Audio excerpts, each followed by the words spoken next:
And I did really, really... So you were successful from the start? Pretty much. You know, I had two phenomenal learning periods where I lost everything. Like I had $10,000 and went down to zero. And then I made back like $20,000 and then went down to zero. And I remember... Are you just using these low numbers so we can understand? No. This is when you're 22 years of age and it's 1978 or 9. That's just, you know, a gargantuan amount of money. And I remember my father coming to me on the third time and said, "You've got to get in something safe like real estate." Exactly. Lending. I said, "No, I'm going to stick with this." And the rest is history, but... So anyway, just to go, so you start your hedge fund, and let me just take you to 1987. That was a big moment for you, the year of the great crash. Well, the crash of '87 was really interesting, just because the crash of '87 probably never would have happened except for, again, the market infrastructure at that point in time. I remember, because I started out in '76 trading commodities. And so for 120 years, all commodity futures had limits. And I remember so many times in the late '70s, early '80s, where the cotton market would be limit up or the soybean market would be limit up because that was the allowable amount that prices could move. And they would not let them go anymore because they knew the irrationality of human nature and the possibility of what a mob can do to anything. So they had limits. Now, financial futures come along. Here's a funny story. Do you know I tried to work for Goldman in 1984?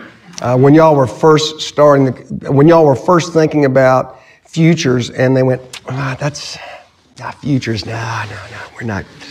Listen, I couldn't get a job. We're not going to do that because we're Goldman. We're not going to be in that business. I didn't get a job at Goldman. I only got a job at J. Aron. Okay. And J. Aron was bought by Goldman. That's right. Yeah. Right, that's right. So anyway. What is it with these Goldman guys? They have Stuck up. Incredibly inflated themselves. But anyway, so '87, there were no limits. There were no limits on any financial futures. It was just an absolute accident waiting to happen. And then they started portfolio insurance. And in '87, you could just look on any kind of historical metric and see the stock market was stupidly overvalued. 10-year rates were 10.5%.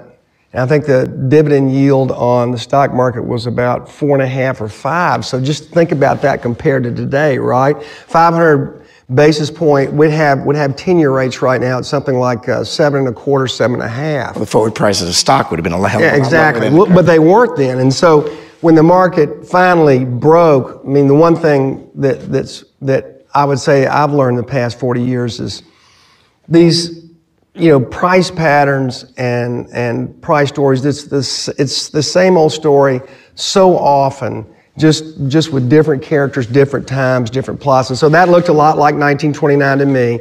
And I knew for a fact that if and when it broke, because of the derivative structure, that the downside was going to be unlimited, literally unlimited, because there were no limits on futures. And I would kind of liken it to this past February's market break.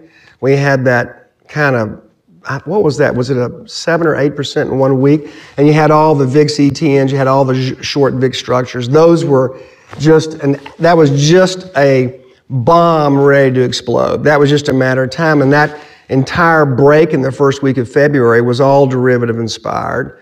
And if I think of some of the greatest financial crises of the last 30 years, they, generally speaking, are derivative inspired because that's where all the leverage is. Leverage, right. Yeah. And so, well, I can't help but ask, you see, you've made some aspects analogous to the current position. Now, it's obviously not that bad. The interest, the return, the dividend versus interest rate isn't where it was. You see a lot of excesses in the current market? I would say that we have, I think right now, when you look at kind of any asset price, you have to be thinking that this is a highly dubious, sustainable price. And I say that for a couple of reasons. One, first and foremost, I don't think monetary policy, the way it's currently conducted, is sustainable over time. We have, if you think about just history is the normal real 10-year rate's 200 basis points, and right now we're probably minus 30 or 40. The normal real short-term rate's 100 to 120 basis points, and we're probably negative 40 right now.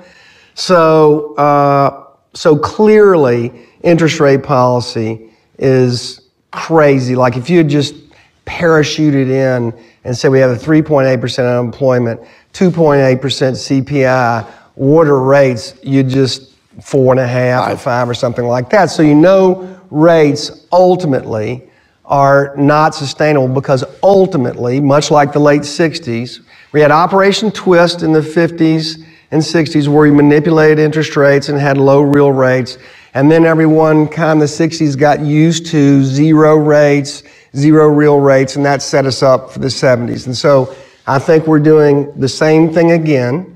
So I don't think monetary policy is sustainable, and clearly fiscal policy. Are you kidding me? We're going to be 4 this year. Add 0.5% every year for the next 5 or 6 years. We'll be at 7 in 3 years. That's not sustainable. So you look at prices of stocks, real estate, anything. You know in the long run that we have to get back to some type. We're going to have to mean revert back to a normal real rate of interest with a normal term premium that's existed for 250 years. We're going to have to get back to that. We're going to have to get back to a sustainable fiscal policy. And that probably means price of assets go down in the very long run. Now, the short run, it's just lighter fluid on a fire. I was going to say jacked up, ready to go. Flare. That's flare. Right. Yeah. It's it's kind of amazing, but it's pouring lighter fluid on an already lit fire. Two problems with that. One is it flares, and the other problem is you don't have the lighter fluid left for when you need it. So it'll be. So if just imagine the next recession comes. What do you do? Oh my God! It's going to be interesting. This will be. Where are you going to be when that happens? Well, hopefully I'll have been really short. Oh yeah. So that's a very good question. The next recession's really frightening because we don't have any stabilizers. We'll have monetary policy, which will exhaust very quickly, but we don't have any fiscal stabilizers. In 2000, the last time we were at 3.8% unemployment, we had a 2.5% budget surplus. Yeah. I guess the hope is from the guys who are putting out the policy is that the rate of growth grows to a point where it just solves the problem. It seems like a stretch, but that's the claim. You're laughing. I have to say it for equal. You could have said that to me when Reagan was president. Yeah. Good. But okay, so listen. So we go your career as a trader, but you have another career simultaneous for which I'd have to say you are very, very famous in a narrow place, but you've had a much bigger effect on people, I would say, in your other career, which is that of a philanthropist.